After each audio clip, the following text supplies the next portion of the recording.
Trip को मैंने कुछ साल पहले मैनिफेस्ट करा था और फाइनली ये आज पूरी होने वाली है। ट्रैफिक से बचने के लिए सुबह 5 बजे घर से निकले, लेकिन अंधेरे में हम कुछ लेफ़्ट मोड़ उल्टा ले गए तो कुछ 25 किलोमीटर उल्टा नरेंद्र नगर आनंद तक जाने के बाद हम वापस से आ गए थे ऋषिकेश के लिए और हम निकल पड़े एक सही ट्रिप के लिए। सुबह का सनराइज देखते हुए हम पहुंच गए धारी देवी श्रीनगर, चारों धामों की रक्षक मां धारी देवी के दर्शन करने के लिए। यहाँ माना जाता है कि देवी तीनों पहर में अपने तीनों रूप बदलती है, वृद्ध, जवान और बच्ची।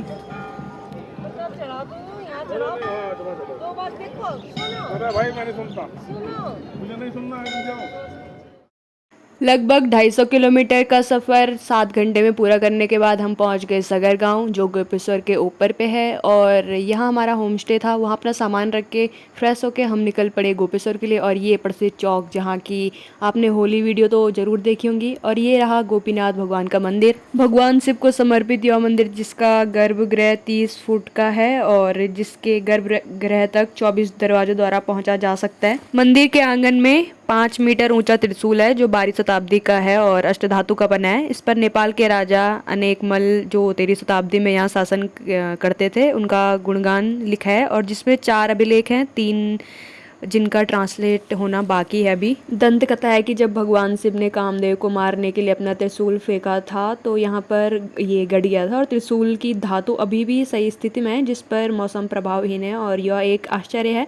माना जाता है कि शारीरिक बल से इस त्रिशूल को हिलाया नहीं जा सकता, लेकिन अगर कोई सच्चा भक्त से छू भी ले तो इस पर कंपन होने लगता है। परंतु अब इसके आसपास सुरक्षा कर दी गई तो अभी हम इसको छू नहीं सकते थे। और यहाँ की शाम की आरती बहुत ही मनमोहक थी, सारे लोग एक साथ गा रहे थे। गोपेश्वर टाउन के बीचों बीच यह मंदिर है और यहाँ की आरती लगभग 10 बजे तक चलती है। ये रहा रात का नज़ारा गोपेश्वर टाउन का। और हम 10 बजे तक वापस अपने होम स्टे में चले गए थे, क्योंकि हमें कल के लिए कुछ तैयारियां करनी थी। सबसे पहले हमने रास्ते के खाने की तैयारी करी, और जिसमें हम मैक्सिमम चीज़ें शुगर वाली रखेंगी, मतलब चॉकलेट, और जिससे हमारा ग्लूकोज लेवल बना रहे, हमें ट्रैक करने में कोई दिक्कत ना हो। तो हमने अपना सारा पैक कर दिया सामान, जितना एक्स्ट्रा था वो हमने लगेज यहीं छोड़ दिया है। सगर में आपको रूम 1500 तक मिल जाएगा, और अगर आप पर पर्सन वाला शेयरिंग रूम लेना चाहें तो 500 पर बेड भी मिल जाएगा। मेरा गला थोड़ा ख़राब था, उसमें स्वेलिंग आ गई थी, तो होम स्टे वालों से थोड़ा मैंने गर्म पानी लेके गला साफ़ कर दिया था। होप कि मेरी कल तक आवाज़ अच्छी हो जाए।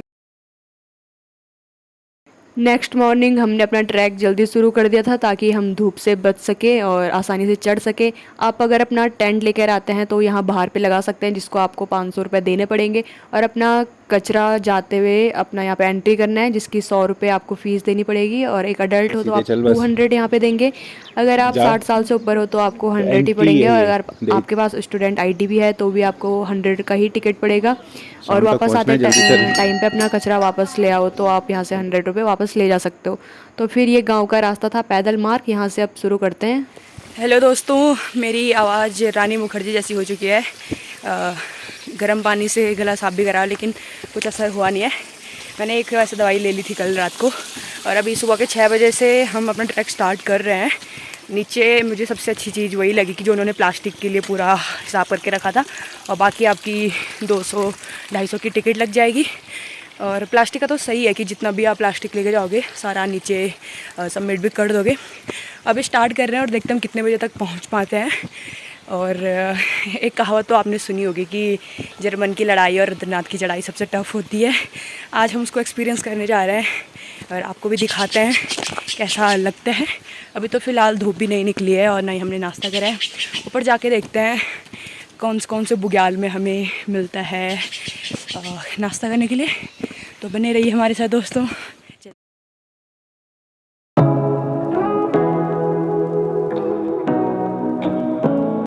अभी भी आप ट्रैक पे आओ और आपको किसी चीज़ की इन्फॉर्मेशन ना हो तो ये बेरीज जो वगैरह कुछ भी होती है इसको ना खाएं, क्योंकि ये टॉक्सिक भी हो सकती है, बिल्कुल तुम्हारे एक्स की तरह।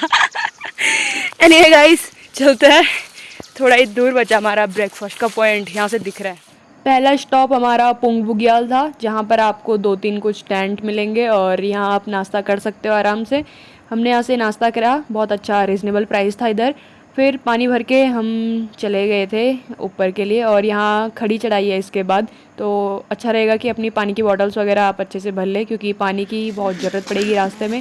और रास्ता स्टार्टिंग में थोड़ा घना जंगल है, तो अगर आप सोलो ट्रैवलर हैं तो बेटर रहेगा कि अपने आसपास किसी दूसरे इंसान या टीम के साथ ही आप आए, क्योंकि यहाँ जंगली जानवरों का भी डर हो सकता है।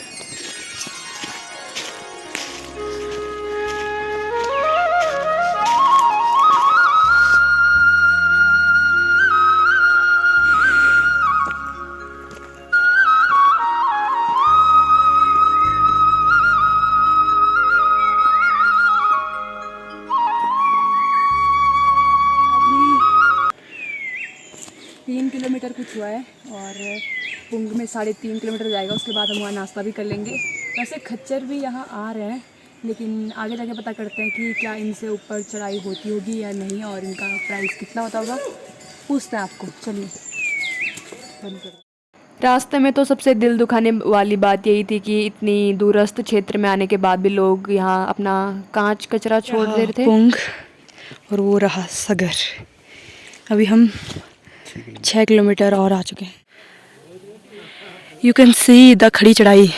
और ये पानी की बोतल हमने यहाँ से भरी है नीचे से, क्योंकि यहाँ पे 3 किलोमीटर बाद और अब पता नहीं कितने किलोमीटर बाद होगा ये बिल्कुल खड़ी चढ़ाई। और धूप भी तेज़ हो रही है, जैसे जैसे धूप तेज़ होगी चढ़ने में भी दिक्कत होगी, बट हम चलेंगे अपनी स्पीड से ही, ना तेज़ ना कम, बस कंटिन्यू चलते रहेंगे।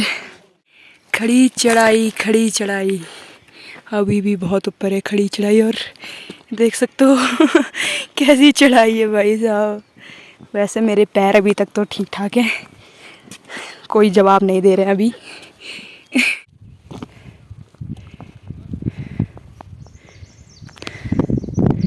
पुंग। And special thanks to my daily running habit, जिसकी वजह से मुझे कुछ भी पैरों में सनसनाहट झंझनाहट फील नहीं हो रही थी। मैं बिना रुके ही आगे बढ़ती जा रही थी, और मेरे साथ वाले तो पीछे छूट रहे थे, बट मैं और मेरा कैमरामैन बहुत आगे चले गए थे। मज़ा आ रहा था चढ़ने में लगातार। और आगे पहुंचते ही आप देख सकते हो एक दूसरा स्टेशन है। आप ल्यूटी बुग्याल से पहले भी यहाँ रुक सकते हो। खाने पीने की, रहने की अच्छी सुविधाएं थी, और प्राइस भी ठीक ठाक था। माल्टे बुरांस के जूस भी प्रोवाइड करा रहे थे ये लोग। फिर हम वहाँ से आगे की ओर निकल पड़े ल्यूटी बुग्याल के लिए। और जो खच्चर का प्राइस बताया था मैंने, वो 8,000 है एक साइड के जाने का। तो आप देख सकते हो ये है ल्यूटी बुग्याल। यहाँ पे खच्चर यहाँ से भी हो सकता है आधे रास्ते से, या फिर आप नीचे सगर से करना चाहो तो वहाँ से भी हो सकते हैं। और मैंने जो 8,000 बताया वो सगर का ही प्राइस है। यहाँ ऊपर से थोड़ा कम हो सकता है। बाकी खाने पीने का थोड़ा कम ही यहाँ पे आपको मिलेगा। पानी तो रास्ते चलते आपको कहीं भी मिल सकता है। हमारे पीछे का नज़ारा देख सकते हैं, ये पत्थर पे चल रहे हैं, और ये खड़ी चढ़ाई एकदम ऐसा लग रहा है कि जैसे रॉक क्लाइंबिंग के लिए जो रस्सियाँ डालते हैं ना, उस टाइप का। और वहाँ पे लोग कुछ आराम भी कर रहे हैं। आप cameraman can you record that? Okay, लोग बिल्कुल चिल, बैंड्स वाले घोड़े चल रहे हैं, और एकदम चिल लाइफ है दोस्तों। और जिनका थोड़ा फ़ायदा मिल रहा है कि मेरी मसल्स साथ दे रही है। तो चलो उस चढ़ाई पे चढ़ते हैं। चलो आइए आइए।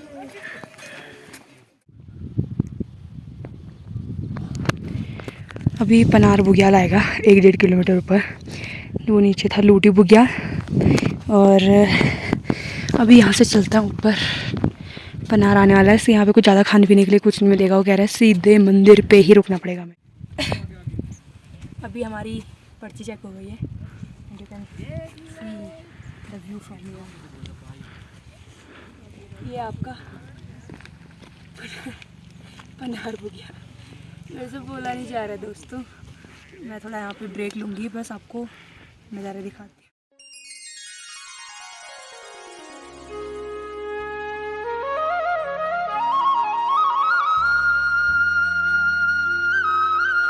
अभी भी 8 किलोमीटर आप देख सकते हो। यहाँ से हमें सीधे सीधे अभी भी पूरी खड़ी चढ़ाई चढ़नी है। उतनी नहीं है खड़ी चढ़ाई, बट फिर भी है।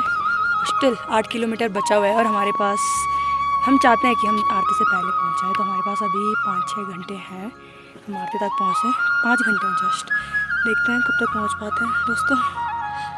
और यहाँ के जो बुरांस का कलर है ना, जैसे जैसे हाइट पे जाते हो तो उनका कलर थोड़ा कम होने लगता है। जैसे हमारे यहाँ नॉर्मली रेड कलर के होते हैं, फिर पिंक होता है, फिर वाइट हो जाते हैं।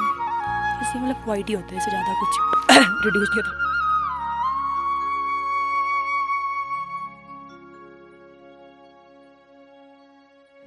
दोस्तों अभी मौसम ऐसे भी ख़राब हो चुका है और सामने आप मेरे सामने नज़ारे देखिए।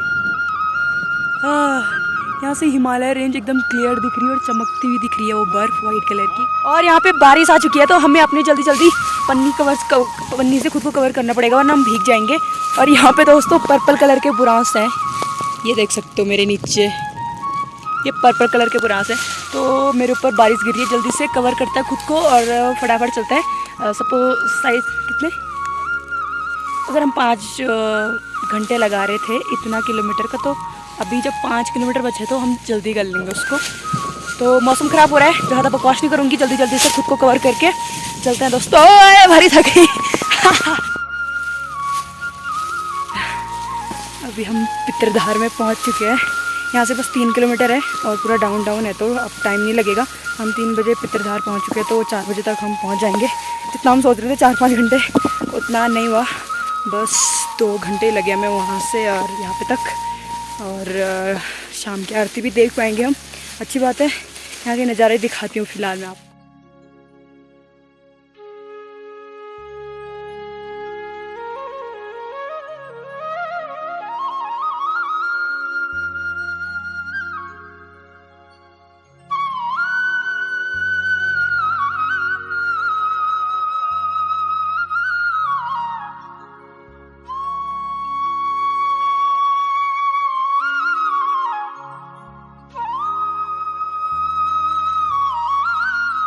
पनार बुग्याल से कुछ दूरी तय करने के बाद ये है पितरधार। यहाँ से हम अब नीचे के लिए जाएंगे।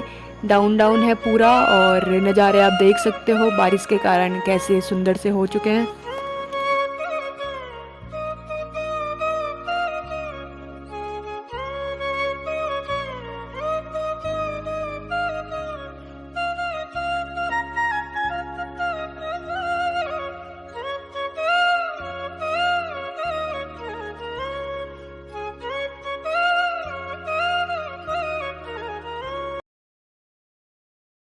दोस्तों बड़े क्लोज से मैं आपको दिखा देती हूँ।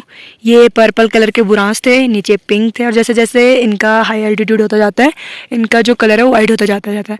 और आप सामने देख सकते हो, मई जून के टाइम पे भी आप सामने की बर्फ़ और ठंड मेज़र कर सकते हो। और मैंने पर्पल पहना है, मैचिंग हो रहा है अभी तो हमारा अभी यहाँ से ज़्यादा बचा नहीं है, बस 2.5 किलोमीटर ही बचा है और हम मंदिर तक पहुँचने वाले हैं। और नीचे जितने भी ये बुरांस के स्ट्रक्चर है, वो पेड़ उनके जो स्टेम है वो हार्ड तो है, बट वो पूरा प्लांट टाइप का नहीं, एकदम झाड़ी बना हुआ है। यहाँ से पूरा बुरांस है, पूरे डांडा है, पहाड़ है, उसमें बस बुरांस है। और ये होता है, इसको बबला बोलते हैं हमारे यहाँ, इससे झाड़ू बनता है, बट यहाँ कुछ और भी बोल सकते हैं चमोली में। बस ये बबला है, पूरे यहाँ ये बबला है और बुरांस है और आगे हिमालय है, बस इतना ही है। अब इसके बाद जो नज़ारे हैं यू कैन सी दोस्तों, दोनों साइड बुरांस और आगे हिमालय। और मैंने अभी पैंट भी पहन ली है क्योंकि मंदिर में थोड़ा सभ्यता से रहना पड़ेगा, निकर विकर नहीं चलेगा, ठीक है। तो इसलिए पैंट डाल दिया मैंने। ट्रैक भी ऑलमोस्ट समाप्त हो चुके हैं। मुझे तो पर्पल बुरांस को देख के पता नहीं क्यों बहुत प्यारा सा लग रहा है, ऐसा लग रहा है कि मैं यार heaven is myth, Uttarakhand is real. Oh my God, अभी मैं ऐसा लग रहा है किसी हेवन पे ही चल रही हूँ, हेवन के पाथ पे। यहाँ ऑलमोस्ट हर एक चीज़ ऐसा लग रहा है जैसे स्वर्ग में हूँ मैं। आखिरकार मुझे सफ़ेद बुरांस भी दिख गए जिनका मैं इतने टाइम से वेट कर रही थी। ओह माय गॉड, मैंने इनके बारे में फ़र्स्ट टाइम 7th क्लास में सुना था और आज इतने सालों बाद खुद अपनी आंखों से देख पा रही हूँ मैं। बहुत सुंदर लग रहा है।